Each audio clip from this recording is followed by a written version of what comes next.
আপনারা সবাই তো গরুর মগজ ভুনা খেয়েছেন, খাসির মগজ ভুনা খেয়েছেন, মুরগির মগজ খেয়েছেন, হাঁসের মগজ খেয়েছেন, ডিমের মগজ ভুনা অবশ্যই কেউ খাননি। একবার হলেও ট্রাই করে দেখবেন ডিমের মগজ ভুনা খেতে কেমন হয়। হ্যালো এভরিওয়ান, আসসালামু আলাইকুম। সবাই কেমন আছেন?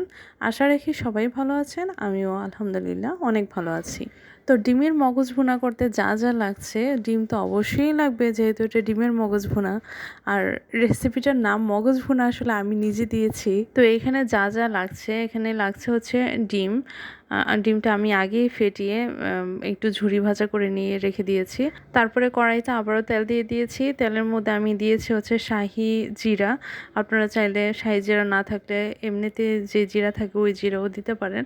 শাহি জিরা দিয়ে আমি একটু তেলটাতে গরম করে নিয়েছি, এটা সুন্দর একটা ফ্লেভার আসে।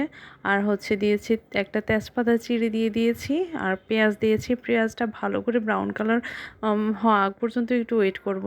ব্রাউন কালার হয়ে আসলে দেন আমি এখানে দিব সামান্য পরিমাণ মতো আদা, রসুন এবং হচ্ছে জিরা বাটা, ধনিয়া গুঁড়া আর মরিচের গুঁড়া, হলুদ, লবণ আর হচ্ছে কাঁচামরিচ সামান্য দিয়েছি। আপনারা চাইলে দিতে পারেন, আর না চাইলে শুকনো মরিচ দিয়েও করতে পারেন। দিয়ে আমি মশলাটা ভালো করে কষিয়ে নিব। আর এখানে দিব হচ্ছে মশলাটা কষে আসার পরে আমি দিব এটা টমেটো ব্লেন্ড করে টমেটো পিউরি দিয়ে দিব। দেওয়ার পরে আমি আবারও মশলাটা ভালো করে কষিয়ে নিব। মশলাটা কষানো হয়ে গেলে তারপর আমি এখানে দিব মশলাটা আবারও কষে আসলে আমি দিব এখানে হচ্ছে গরম মশলার গুঁড়া দেওয়ার পরে আমি আবারও কিছুক্ষণ এটা কষিয়ে নিব তেলটা উপরে উঠে আসার আগ পর্যন্ত। তেলটা উপরে চলে আসলে এরপরে আমি এখানে দিব হচ্ছে ডিমের যে ঝুরি ভাজা করে রেখেছি ওইগুলি দিয়ে দিব। দিয়ে কতক্ষণ ঢেকে দিলে এটা সুন্দর করে সিদ্ধ হয়ে যাবে, পানিটা শুষে নিবে, একদম সফট হবে ডিমটা। সিদ্ধ আসার পরে এখানে যখন একদম হয়ে আসে তারপর আমি দিয়ে দিব হচ্ছে ধনিয়া পাতা চাইলেও দিতে পারেন, না চাইলেও নাও দিতে পারেন।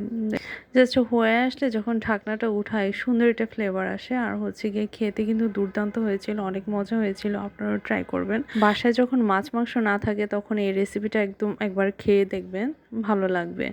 আর সবসময় একই ধরনের রান্না, একই স্টাইলের রান্না, একই খাবার খেতে ভালো লাগে না। একটু ভিন্ন স্টাইলের রান্না করলে খেতে ভালো লাগে, একদম মুখেও স্বাদ আসে। আর ডিম তো আমরা অনেকভাবেই খেয়ে থাকি।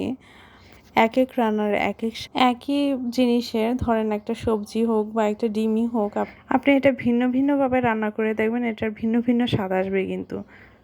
তো ঠিক আছে, আজকে এই পর্যন্তই। সবাই সুস্থ থাকুন, ভালো থাকুন। আল্লাহ হাফেজ, টাটা, বাই বাই।